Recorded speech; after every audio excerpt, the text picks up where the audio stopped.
아들 둘은 첫 번째 아내한테 낳은 아들이 둘이고 막내 딸은 두 번째 아내에서 낳았어요. 그리고 여기 조금 커 보이는 큰 딸은 지금 현재 와이프의 딸이거든요. 제가 지금 3원째이고 삼혼. 제가 아무래도 3원이다 보니까 가정을 지켜야 된다는 그런 강박관념을 가져서는지 몰라도 주눅이 들고 참게 되고 작아지는 느낌? 성격이 완전 대충 자기 말에 무조건 따지고 거기서 토를 달면 싫어하는 거라. 제가 말하면은 등신 짓을 하고 있다. 아. 여태까지 10번 싸우면 10번 다 이겼으니까 이겨야지 끝나지. 가끔 언쟁이 있을 때 있어요. 그때 결국은 제가 져요.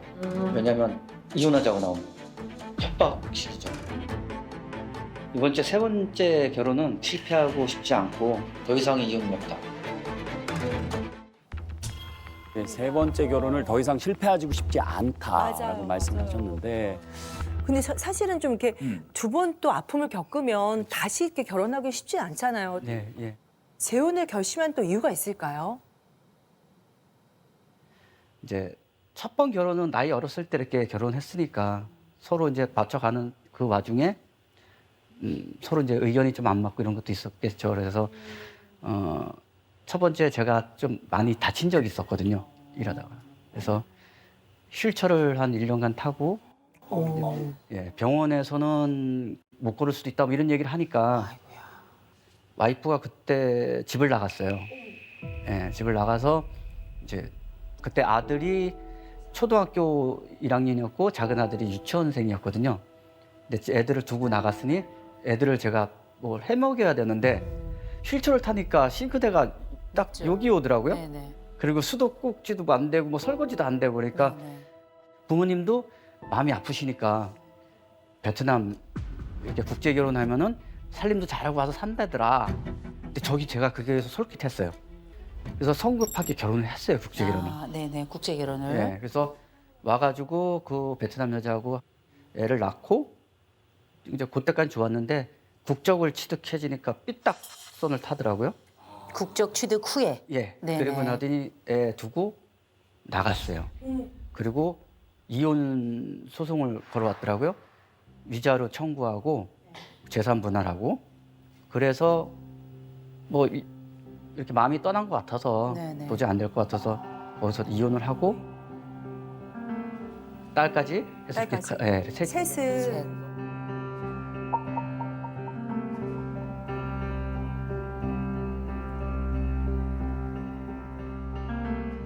저는 직장을 다녀야 되고 돈을 벌어야 되는데 이 케어를 잘 안 되겠더라고요. 그래서 되게 고민을 했는데 그러던 와중에 어떻게 SNS를 이제 제가 눈을 떴어요. 집에서 혼자 해서 이제 예. 그래서 이렇게 하다 보니까 어떻게 누구 건너 하다 보니까 지금 아내의 그 피드 올린 걸 봤거든요. SNS에서 아내를 그럼 DM 보내신 거예요? DM을 보냈죠. 아, 신식이다. 그러면 이제 이번에는 성공적인 결혼 생활을 지금 하고 계시는 겁니까?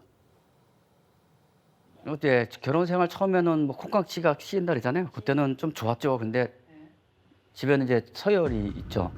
서열이요? 누가 더 좋아하냐에 가까울이 나눠지더라고요. 어떻게요? 제가 의리라고 생각하거든요. 네. 그래서 너무 좋아해가지고 제가 집에서 제가 무슨 발언을 하면은 안 먹혀 들어가요. 전혀 안 먹혀 들어가요. 자기밖에 없어요. 이 세상에 내가 최고다. 다 내 밑이다. 그러니까 이제 아니 얼마나 세길래 뭐 예를 들은 게 있을까? 크게 뭐 이제 저희 집이 본가가 시댁이잖아요. 네네. 시댁을 평정했어요. 아, 그거 쉽지 않은데. 아버님이 이제 거의 90 가까이 되시는데 네. 젓가락 숟가락 딱 해고 차려놓으면 딱 먹고 딱 일어나서 딱 옛날 그런 네네. 분이잖아요. 옛날 어른. 예. 지금은 이거 치우고 물컵 갖다 놓고 병원 그게 왜 아내 때문에 그런 거예요? 네. 아내분 때문에? 아흔이 되셨는데 그게 바뀌신 거예요? 네. 아니 뭐라 했는데 우리 며느리가? 대놓고 얘기해요. 엄마 어떻게 고생하시는데 뭐 그렇게 앉아 계시냐고. 이렇게. 그래도 아버님 이렇게 그래도 아버님 이렇게 창 들고서 이제 가시는 거예요? 일어나라고? 내가 이거 해? 그래 그래. 야 대단하시다. 야. 별의별 일 다 했었어요. 경찰은 뭐 출동하는 거는 뭐 다반사고 술을 부른다고 한 2박 3일 동안 술을 먹은 적도 있어요. 어머머머머머. 그러다가 저희 엄마한테도 걸리고.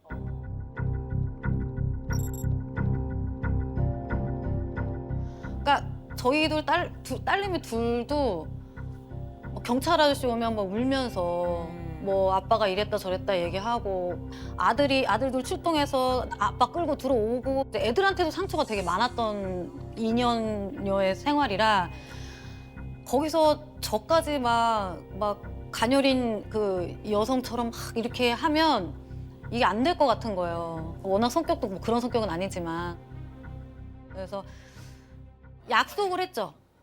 또 그럴 경우는 바로 가차없이 아웃이다. 아, 이혼이다. 그러니까 그렇게 들은 거예요, 워딩은. 그 아웃이다. 아웃은 전 알아듣죠. 이제 이혼이다랑. 그게 아니고요. 양쪽 얘기를 아니 들어봐야 이게 돼. 맨정신에도 논리가 좀 없는데. 저는 이혼을 하게 되면 진짜 이혼한다고 얘기를 하는 스타일이에요. 근데 공수표를 날리진 않아요. 근데 이제 이건 서열을 확실히 잡아서 그냥 강제로라도 꺾어야 되겠다는 생각이 들더라고요. 오히려 저를 잡으려다가 제가 잡은 거죠. 그래서 찍소리도 못하게. 네, 술 한 병만 먹어? 그럼 한 병만 먹게. 아. 그렇게 잡은 거죠. 그러니까 가정의 평화가 온 거예요. 아. 아들 둘도 아빠한테 적대감이 되게 많았어요. 네, 되게 많았어요. 근데 아들들도 이제는 저한테 뭐라 하냐면 이제 아빠를 조금 보는 그게 좀 마음이 달라졌다. 마음이 달라졌다. 네. 저는 4명의 아이들이 다 제 편이고 의처증도 엄청 심했어요. 의처증도 있었어요? 그러니까 저희는 위치 추적 어플도 깔았어요. 그래서. 아이 그거는 심하다. 근데 이게 왜 간혹 가다가 건물이 조금 왔다 갔다 거릴 때가 있어요. 너 그날 무슨 예를 들면 뭐 A 빌딩에 너 거기 왜 갔어? 나 간 적이 없는데. 그리고 어떻게 다 전화를 했는데 내비가 얘기하잖아요. 내비가 뭐 좌회전에 너 지금 어떤 새끼랑 같이 있어? 두 번째 베트남 여자는 베트남 남자하고 같이 나간 거를 제가 목격을 했거든요. 아이고, 그러다 아이고. 보니까 자꾸 이렇게 뭐랄까 물타리를 칠라라는 거죠. 못 나가게 하고 싶고 막 이혼도 싫고 이제 더 이상 놓치기도 싫고 지키고 싶고 이 여자를 내가 탁 잡아보고 싶고 아. 그리고 내가 우위에 그러니까 아까 얘기했죠. 우위는 아니라도 동등한 정도는 되고 싶고 말했는데 그게 안 되더라고요. 고집이 세서. 앞으로도 어려우실 거예요. 그거는 이번 생엔 끝났어요. 그런 것 같아요. 이번 생에. 이 남자랑 살기 쉽지 않아요. 기본적으로 이 남편은 관계 능력이 떨어지는 사람이에요. 관계 능력이 떨어지는 사람이에요. 사실은. 주정뱅이였잖아요. 가출하고 울고. 그러니까 서열이 안 바뀌지. 서열을 나눈다. 개도 아니고 이런 동물의 세계에서 서열을 나누는 건데 저는 왜 그런지 알 것 같아요. 남편 이 첫 번째, 두 번째 사실 다 버려졌어요. 그 이전에 말하지 않는 수많은 역사들이 있었을 거예요. 이 남자 문장 완성 검사 보죠.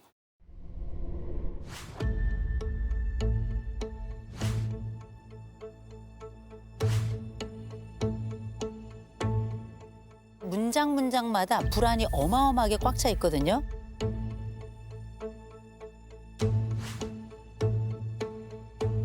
결혼 생활 자체가 나한테는 불안의 연속이 된 겁니다. 내가 첫 번째 사랑을 그렇게 실패하고 두 번째 여인도 나를 배신했어요. 그 이전에 있었던 두 번의 실패가 굉장히 나에겐 아픔이었고 내가 서열 정리를 제대로 못했기 때문에 생겨난 일이라는 아주 뼈저린 경험이 있었기 때문에 내가 우두머리가 되어서 그렇게 나라는 집안을 좀 안정적으로 누구도 뛰쳐나가지 않는 안전한 곳으로 만들고 싶었던 거거든요. 근데 제가 볼 땐 더 센 놈을 만났어요. 세상에 이길 수 없는 여인을 만났는데 이 여인은 화평의 여인이에요. 화평의 여인.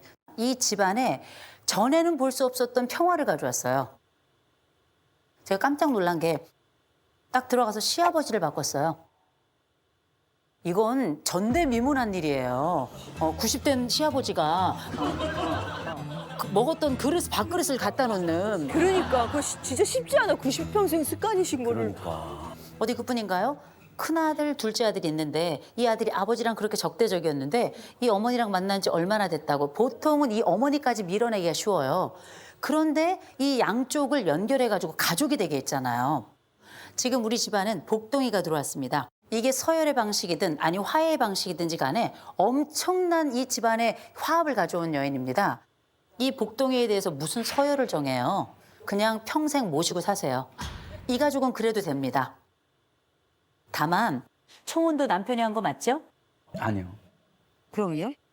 이제 결혼 얘기까지는 아니지만 이렇게 성실하게 할 수 있는 사람이라면서 자꾸 그렇게 제 PR을 했죠. 그랬더니 한번 그러면 그쪽 저희가 전원주택에 살았거든요. 평택에. 한번 가봅시다 했는데 거기 저희 딸이 제 딸이 와이프 입장에서 아내 입장에서는 걔를 딱 봤을 때 어디 이런 허름한 그런 쓰레기장에 쪼그리고 있는 아이처럼 느꼈대요.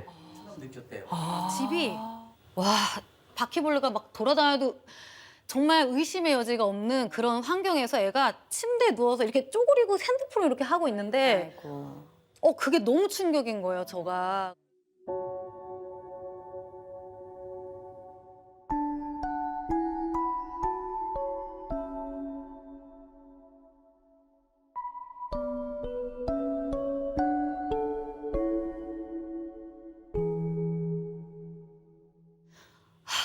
그러니까 되게 그런 거예요, 애를 두고 가려니까.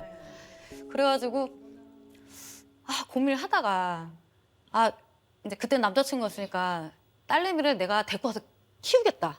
어머머머.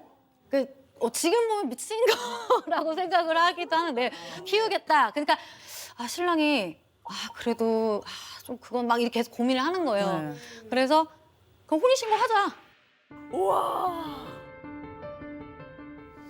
이 여인은 누구를 함부로 버리는 사람이 아니에요.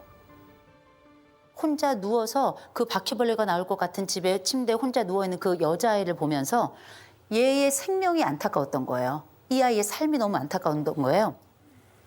아유, 지금도 눈물이 나시네.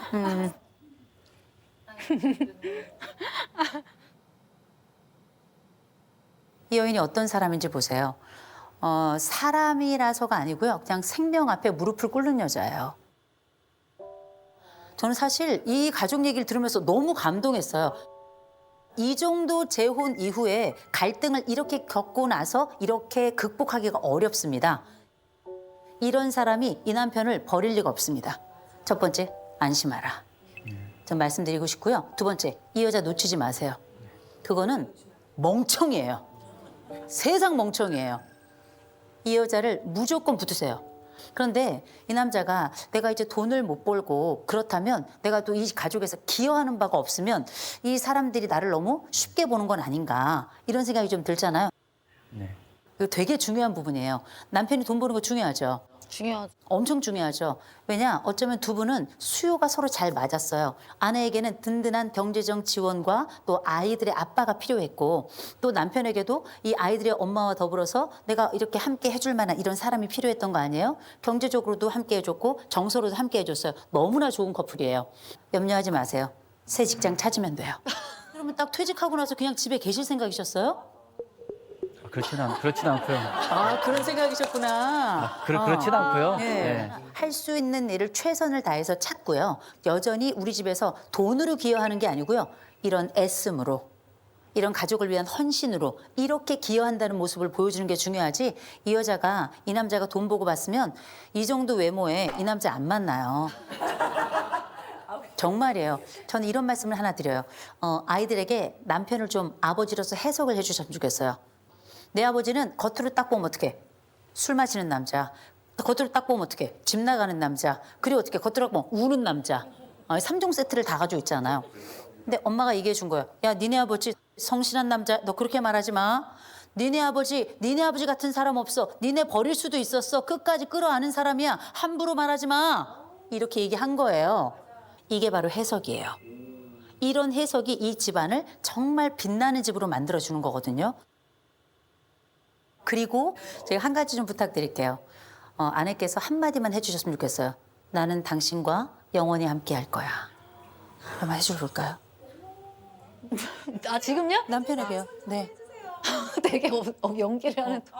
어색하죠? 이 어색함이 이 사람에게는 평생의 사랑의 문구가 되는 겁니다.